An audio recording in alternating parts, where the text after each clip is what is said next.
Hey, Ted. Welcome to our LinkedIn show today. How are you? I'm good. How are you, Kelly?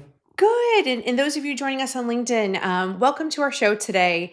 Ted and I are thrilled to be here at the Upwork Research Institute. We just launched our in demand skills report, and we're going to be going into a lot of detail today, and hopefully a lot of transparency to share with you what the top skills are in 2025. And I think what Ted has an expertise in and has been studying a lot on our platform is how to then strategically position yourself to stay ahead of the curve. But before we get things started, I did want to take a big step back and really think through the broader macro context that our report uncovered and what we're actually seeing happen.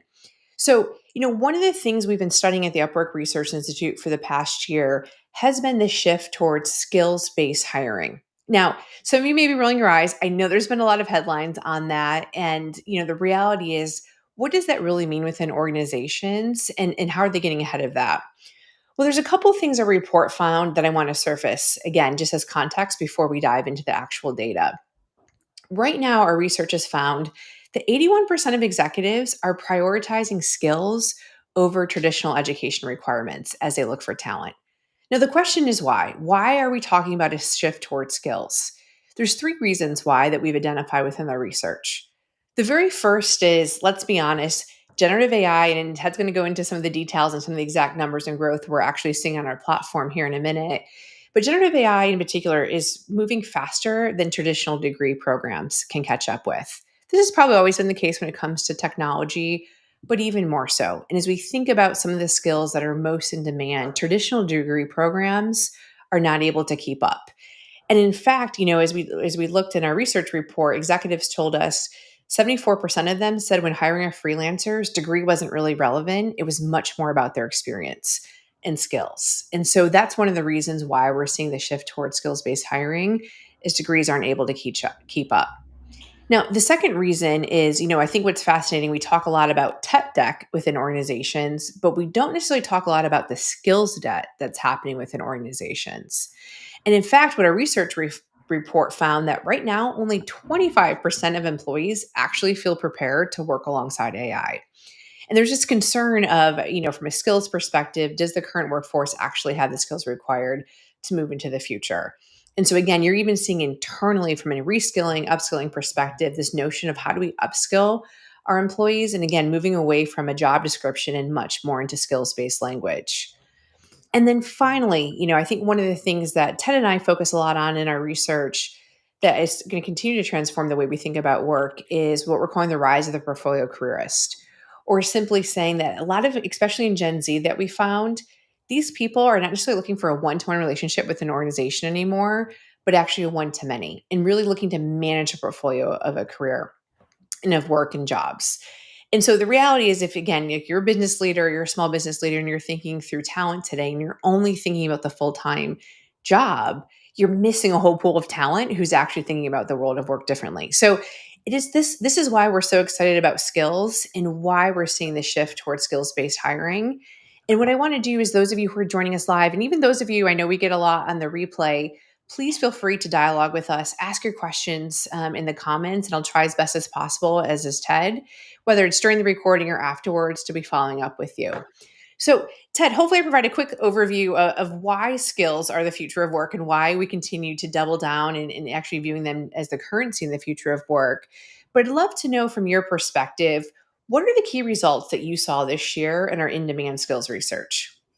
Yeah, thank you, Kelly, for providing that great overview. And I would say, since you and I also did the in-demand skills campaign last year, I think what this year has been particularly helpful is the exact type of context and macro environment you just showed. I think it really helps illustrate and position kind of the patterns we're seeing on the platform, so that they are more kind of clearer to people. So I will, to answer your question, I give you like an overview. So we do see the continued rise of the need for specialized and technical skills like AI, but we also, interestingly, are seeing the need for innately human skills. So I start with the AI skills. We do see that the hiring for AI work is becoming more mature on the platform. What I mean by that is, we do see a broader set of AI and machine learning skills that are being hired for to support the full life cycle of AI development and integration. So you can think of them in terms of the upstream all the way to the downstream of the AI work, right? There is data extraction, data annotation, model Mm. training, and there is also analytics and machine learning. So all of these are very key to the AI workflows. For instance, for data annotation, we saw pretty impressive increase as much as 220% year over year in terms Wow. of in terms of the earnings. And then there is also skill groups like generative AI modeling that has grown and also commands pretty high premium rates compared to your traditional ML skills. So that is the set of AI skills. As I mentioned before, we also see some very interesting kind of innately human skills like coaching, specifically personal and career coaching, as well as training and development that have seen significant growth in the past year. So I do want to point out that this is not the first time we see coaching becoming important. In fact, last year, personal coaching was one of the high growth category. But I would say this is the first time in a while that we see all these three things again: personal coaching, career coaching, and training development showing up all together being in high demand. So I would say this is telling us that this is more than just a one-off emerging pattern, but just something that Mm. clients are truly needing on our platform. So to kind of give you the quick summary, we see this dual rise of AI and human skills. And to me, this is not very surprising because Mhm. as generative AI and AI pose so many opportunities, there's also some uncertainty as well, especially white collar workers and professionals. Yeah. Uh, we're all thinking about how to better position ourselves for the future when AI is becoming more powerful. Yeah, that makes Um, a lot of sense, Ted. I mean, I think that's especially that dual narrative that you just described, that dual demand.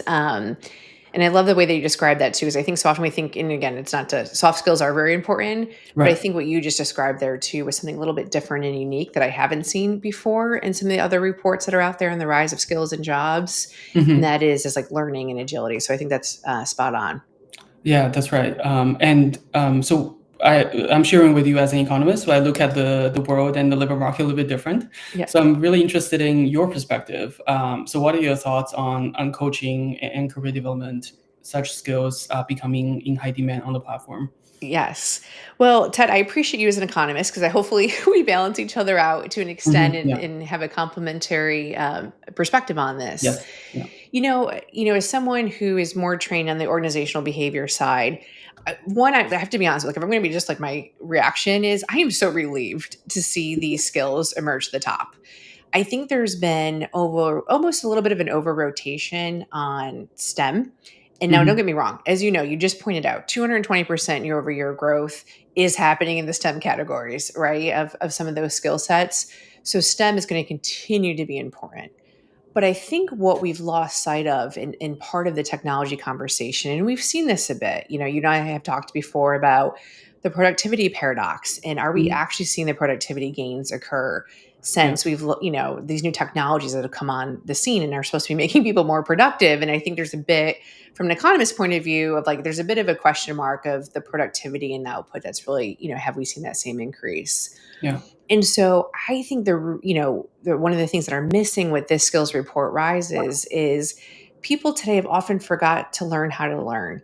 Mhm. And in the age of efficiency, in the age of doing things faster, cheaper, better, we've lost sight that a lot of what we need within organizations today in order to generate value are those learning and agility skills.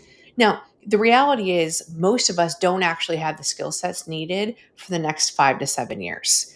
As I look at the half-life of skills, now again, there's, could be an arbitrary number, but a lot of, people estimate this to be about every 5 years you have to start thinking about retooling, rethinking about Mhm. your skill set. And I think for me, what I've learned and what I've actually been practicing since coming here to Upwork is that the freelancer community is such a great community for us as full-time employees or for small to medium-sized businesses to get that coaching and development that they need for their workforce. I think Uh-huh. about us at the Research Institute, the way that we work with freelancers and the way Mhm. that Hourglass Collaborative, for me as an example, has really coached and developed me on AI in particular and how I need to think about research differently. So again, my perspective and almost my feeling here is one of relief to see that we're really balancing and having this new narrative emerge. And I Mhm. actually think coaching development is absolutely fundamental. AI is going to continue to grow and develop. And what my concern is, are humans keeping pace with that development? So we're actually capturing that productivity and value that we hope to Yeah. see in the technology. No, I love that. Yeah, I do think, and we've talked about this before. Freelancers on our platform, particularly, they are the experts in terms of adapting and upskilling. And I'm not surprised that clients are turning to these freelancers for advice. Yeah, absolutely. So, Ted, I'd be curious to get your opinion here. As we think about, I think we share a worldview and hope that, as we think about a world of AI, that we continue to see human and AI collaborations. So, I'd be curious, we hear this term sometimes thrown out there, human and AI collaboration. Mhm. Where do you see this relationship going? Like, can you help ground us on what that looks like from your perspective? Yeah, I love that question. I will start by giving you a short answer. So I would say Okay. the pattern we're seeing is we are experiencing this transition from individual optimization of AI tools to navigating the collective dynamics and relationships with AI as agents. And I'll give you some more Mm, details of what I mean by that. And I will use work from others and as well as work of my own to kind of shed some light on that. So at Upwork, we're very fortunate to have hosted a lot of renowned researchers as part of the Reimagining Work series. yep. So a lot of them come here to talk about how AI is changing the way we work. For instance, Anita Woolley, a researcher, along with her co-authors, are a really renowned team that have popularized the concept of collective intelligence. Mm, So when she and her co-authors came to talk with us, she talked about how we can think of AI as a team player, not just a tool.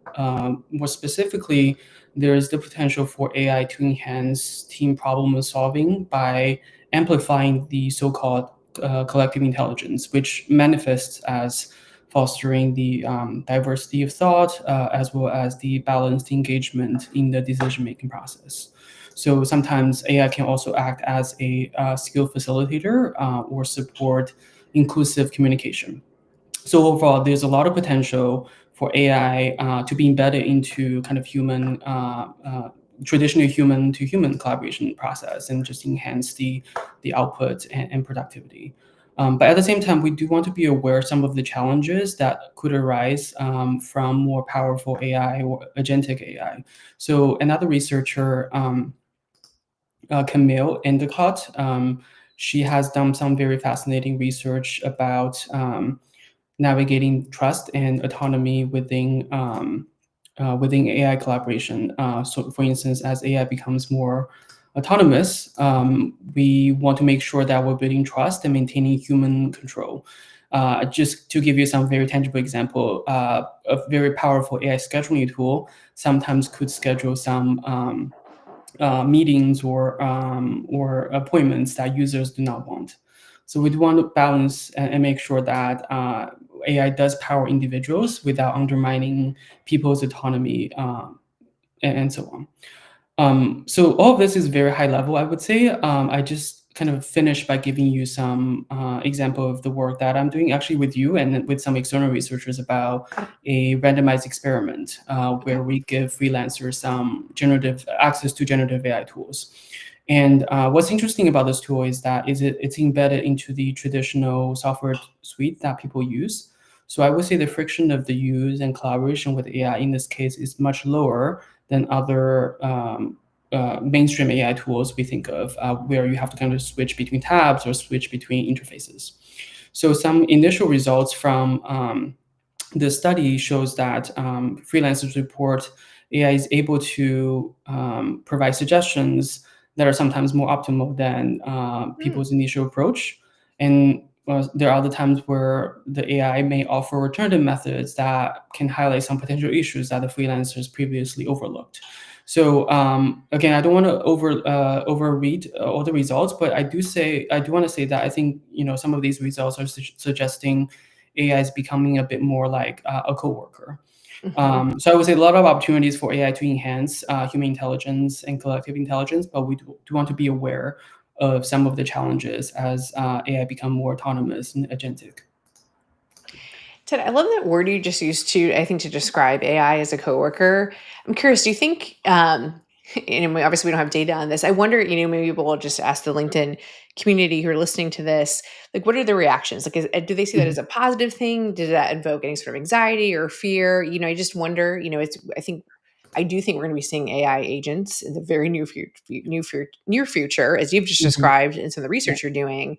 I posted about this yesterday on LinkedIn, but I mean, this is kind of a silly example, but I went through the Wendy's drive-through, and it was my first experience of dealing with what I would almost argue is an AI agent because Mhm. it was having a dialogue with me, Oh, and wow. it was a completely different experience as a user.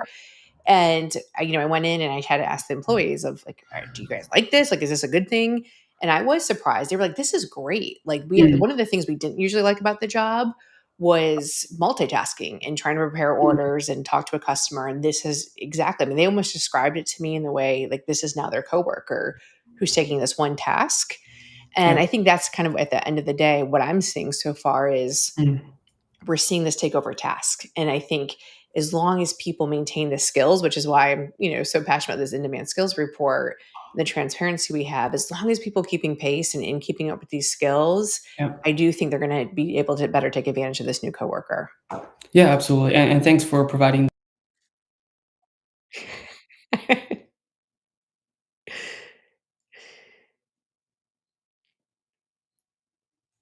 I think we may be having a little bit of connection issues today. So I'm just going to wait for Ted to jump back on. But in the meantime, I'd be curious too for those of you who are joining us. What examples have you had interacting with either any sort of AI agent or AI tooling? I think this idea of having AI as a coworker is really fascinating, and I'd just be curious to see where else you may in the community be seeing AI work out. So, Ted, I apologize. I think we may be having some connection issues, but I just asked our community who's joining us to weigh in on examples. I gave the Wendy's example, but if there's any Mhm. other examples they're seeing where AI is starting to become that coworker. Awesome. Um, cool. So turning back to you, Kelly, Yeah, I do know that you have an article that is about the strategies for AI deployment. And in that article, yeah. you mentioned that for more successful deployment, leaders need to prioritize human AI hybrids to foster partnerships through which human AI can learn from and amplify each other's strengths. So can you tell us more about that and your overview about AI as coach and partner and so on? Yes, and thank you so much. Yeah, the article is currently under review. I'm co-authoring it with Dr. Mohammed Jahari at the University of North Carolina, and one of the things that him and I have been talking a lot about lately has been, again, kind of in the setup.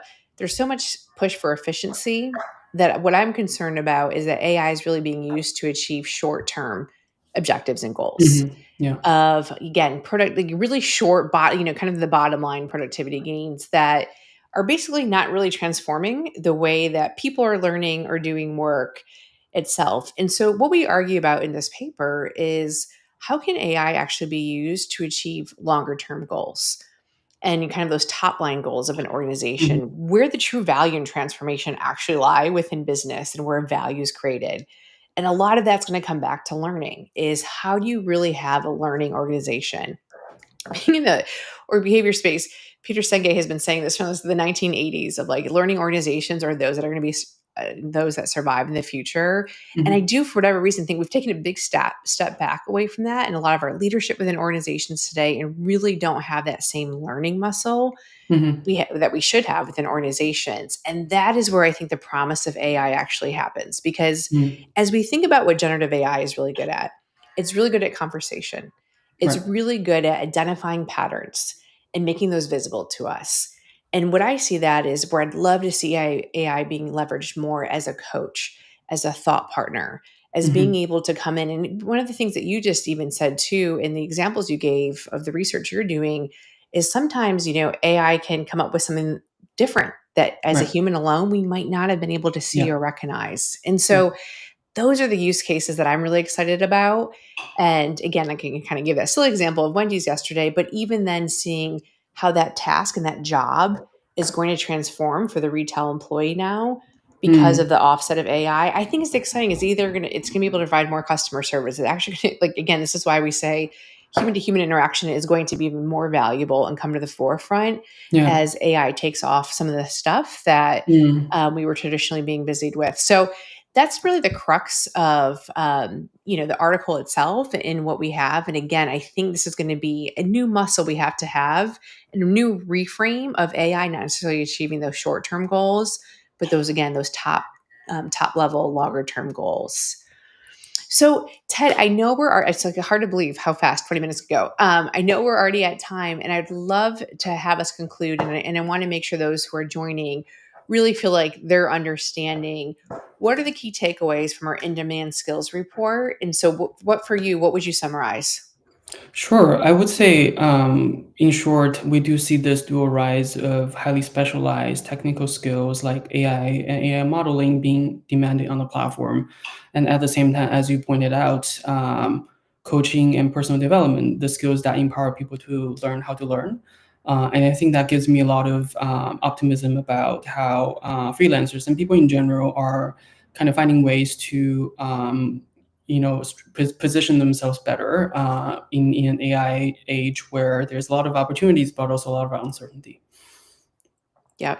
And Ted, I'd be curious, like I think what would be helpful too, I get this question a lot, like just when I'm at a Mhm. party or something with friends and family, which is, well, how can I position myself in this new world of work? Like what does that look like? And I think you've done some work in this space. So is there any way that you can give us maybe some examples of what you're seeing on our platform of freelancers who are strategically positioning themselves in light of the new skills that we found rising and growing on our platform? Yeah, absolutely. I will start with some anecdotal examples and then I give Okay. you a bit more systematic answers. I think I browse our Upwork.com regularly just to see what profiles are looking like nowadays, right? For instance, there are Yeah. examples of kind of more conventional marketing people now becoming more like AI and marketing Yeah. integration experts, examples like that. And I've done one study last year about translation, how it is changing. So there was this, or is probably still this, is this narrative that AI is replacing a lot of translation work. But at the same time, we do see that translation freelancers on the platform are able to kind of upskill themselves by becoming experts of multilingual AI model training. And I think this presents them to them a lot of opportunities to earn more and also potentially find even more interesting and engaging work. Mm. In terms of the more systematic kind of study that I've done, for instance, one paper I have with some external researchers looks at how after the launch of ChatGPT, freelancers on the platform are repositioning themselves. So one of the examples we Mm. have is that since the launch of ChatGPT in late 2022, the freelancers on the platform are much more likely to adopt AI skills and AI related keywords in their profiles, and by as much as 16% compared Oh, to wow. the control group. So I do want to emphasize some of that may just be pure signaling, but we definitely also cannot rule out there's some true adoption of AI skills and upskilling happening on the platform. And I would just finish by saying that we sometimes kind of say that it's useful and important to upskill. It's also important to keep in mind the cost and time and Mm. effort that are needed to take up a new skill. So I think that's the one of the goals of our in-demand skills campaign, right? So I think we want to provide such information for people to know not just which skills are in high growth or in high paying kind of categories, but you have to kind of use that information to reflect a little bit yourself in terms of what are the most cost effective and appropriate skills for you to learn and for you to adapt. I think that Mm. would be a good strategy in terms of just balancing the external needs versus your own ability. So I would say that would be my kind of concluding words for this discussion. Ted, I'm so thankful for you, and I love how you just ended our time together today because I think it goes beyond just insight, but wisdom. Is that in the age of upskilling, that we all know we have to upskill, there is always a trade off cost associated to Yeah, it. And so, yeah. where are you spending your time and energy? And I think you're spot on. Of go spend it on the places that we're seeing within our labor market that are in demand, and especially though, if you have a close enough skill set, start moving into some of those Yeah. jobs and projects that may be higher paying or maybe more in demand. So thank you so much for sharing that. I think that's just a great way to end. And so those of you, I encourage you who are joining us live or watching this replay, please check out the Upwork Research Institute report. You can find it on upwork.com/research. Do yourself a favor, please go follow Ted on LinkedIn. He has a wealth of knowledge and is continuing to produce a lot of research on behalf of the Upwork Research Institute. And we're really thrilled, Ted, that you're here and that you are a lead economist, really helping inform the market. And I hope you within our LinkedIn community found this helpful. We'd love your feedback. So please feel free to reach out. And as I mentioned, we'll be tracking the comments. So we hope to see you guys again soon. I know Ted and I are continuing to work on a lot of research and projects, so much more soon. And thank you so much for joining us today. Thanks, Thank you so Ted. much. Thank you.